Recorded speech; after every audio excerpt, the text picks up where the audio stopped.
I'm very aware of the time.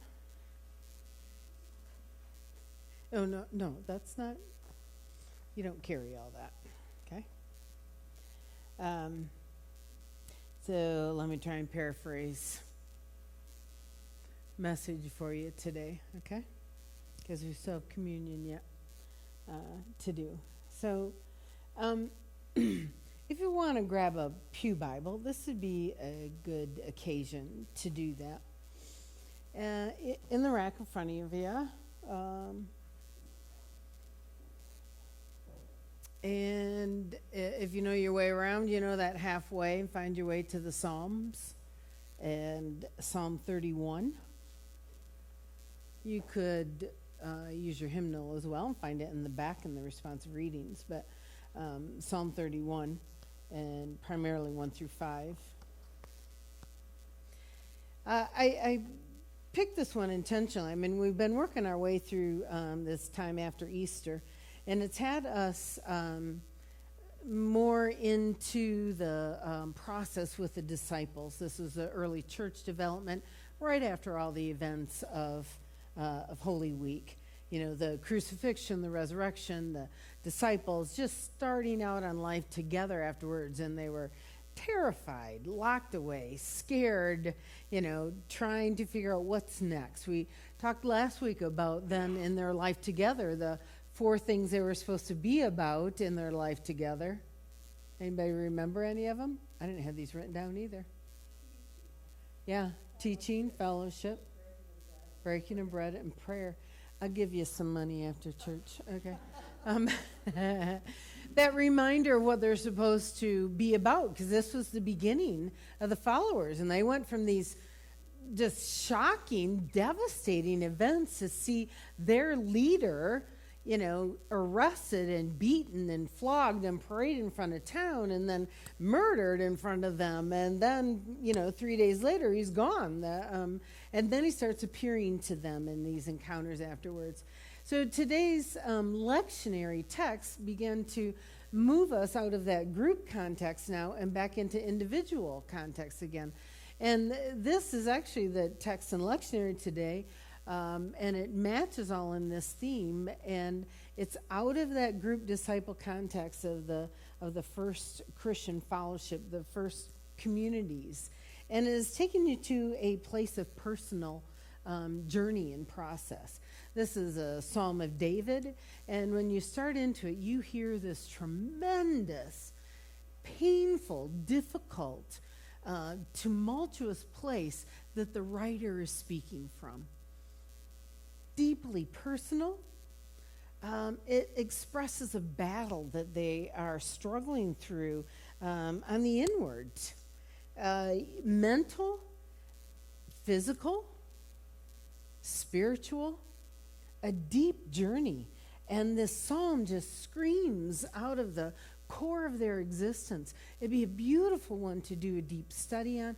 It'd be a great one, what I was going to do with you, given different time, as we do a rewrite of it here in a collective session. And that's a great thing to do in a personal study is, take one line and redo it in your own words.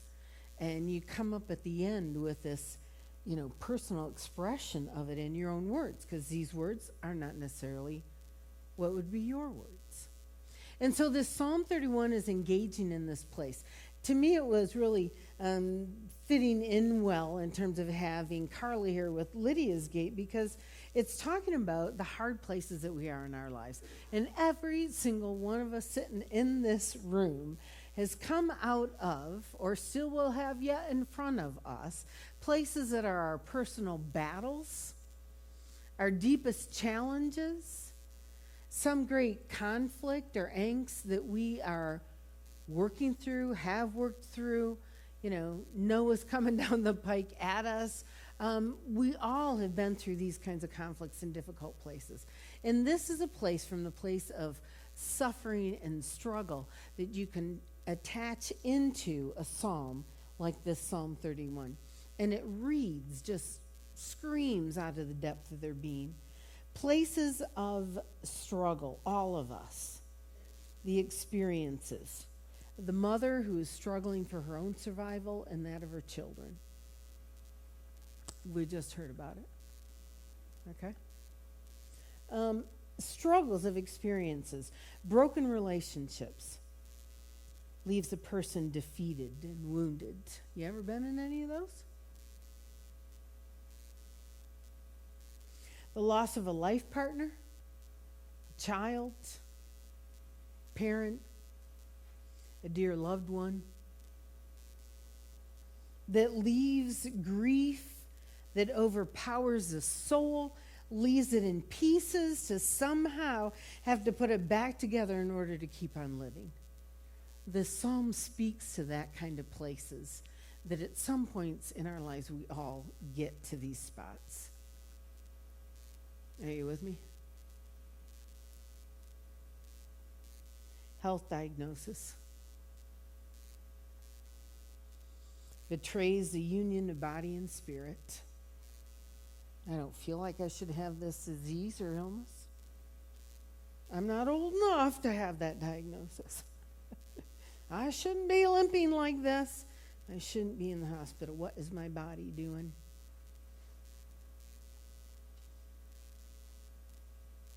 Challenges of mental health, depression, faith crisis, loneliness, isolation,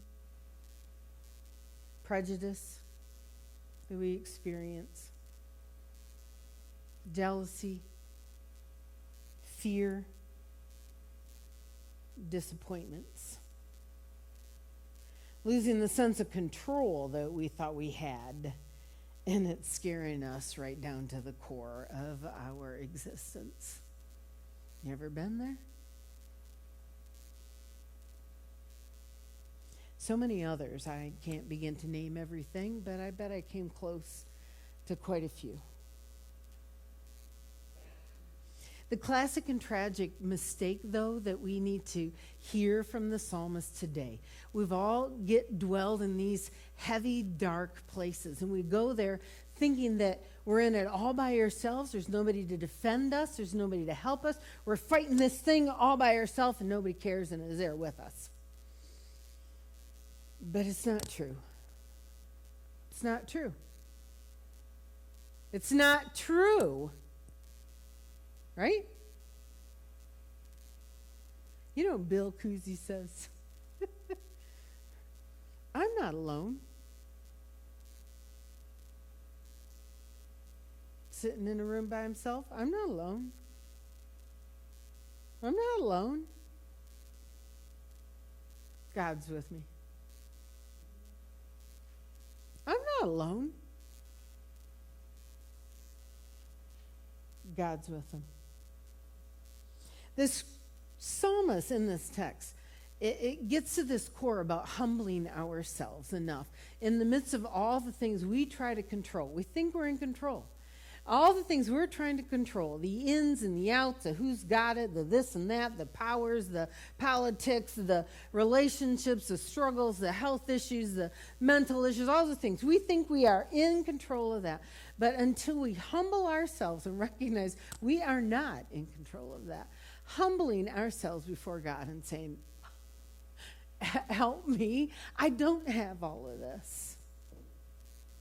And that's what this psalmist is singing from the depth of their being. In the midst of their battle and their cry, of saying, I can't do this by myself. I can't. The promise is God is with us. God is with us. Into your hand I commit my spirit. You heard that line someplace else before? Where? Yes. Jesus on the cross uses the same line that comes out of the psalm as well. It's not a failure. It's not a, I give up. It is a giving over of the control you think you have into God's care. Jesus wasn't surrendering at the tumult of all he had been through, saying, I die, I'm done. It was a giving over of himself so they could be redeemed and transformed into something new. And that is where this psalmist takes us. We fight a battle, some of it ourselves, but we're not in this by ourselves. We have help. We are all children of God, Lee. And God is asking all of us to quit trying to control everything else, make all the rules that we think we want to have and laid in place, and instead surrender ourselves before God and say, God, I need you to get me through these times, whatever your times are, whatever your battle is, whatever your issues, whatever things you carry, to humble ourselves before God. This is a deep meaning. There's a common phrase that's been around for a long time, maybe too familiar with us, but I'm sure you've heard it. Let go and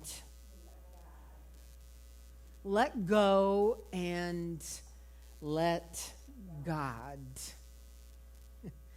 You could say that's a paraphrase for this psalm.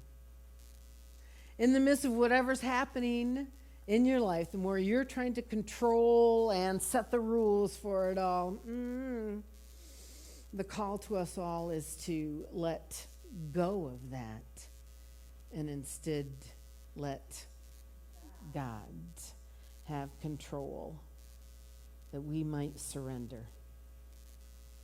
You know, in the face of all the assorted enemies that can cause us to cower in despair, all that remains in the midst of it is hope in the one who has been our refuge through all of our trials, every single one of them. Our refuge, our rock, our Redeemer. The psalmist uses the words, my times are in your hands. Deliver me from the hand of my enemies and my persecutors. Yeah, the way to approach this psalm is from the view of the oppressed, the struggling, the hurting person. Maybe that's a place that you're thinking of right now, that this is something for you to take home with you today and use in your prayer time.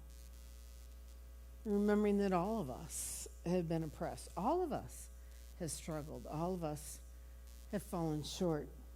And in that same breath, we all also need the redemption that God can give. All of us. All of us.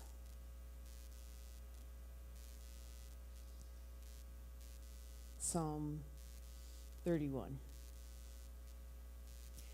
In you, O Lord, I have taken refuge. In you, O Lord, I have taken refuge.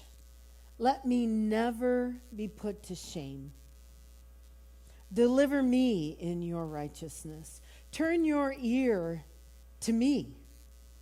Come quickly to my rescue. Be my rock of refuge, a strong fortress to save me.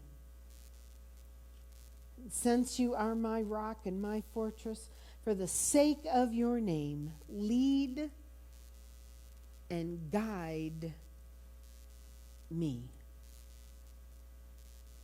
Keep me free from the trap that is set for me, for you are my refuge. Into your hands I commit my spirit.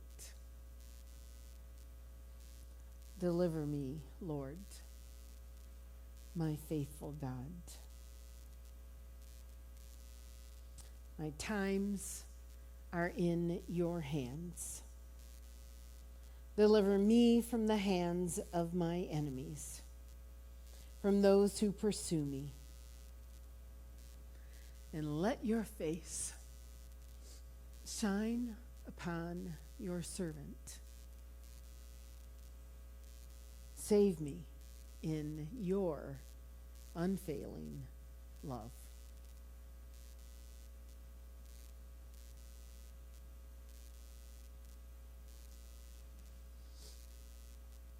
If you have an NIV, if you have a Message translation, any other translations at home, go home and look that up.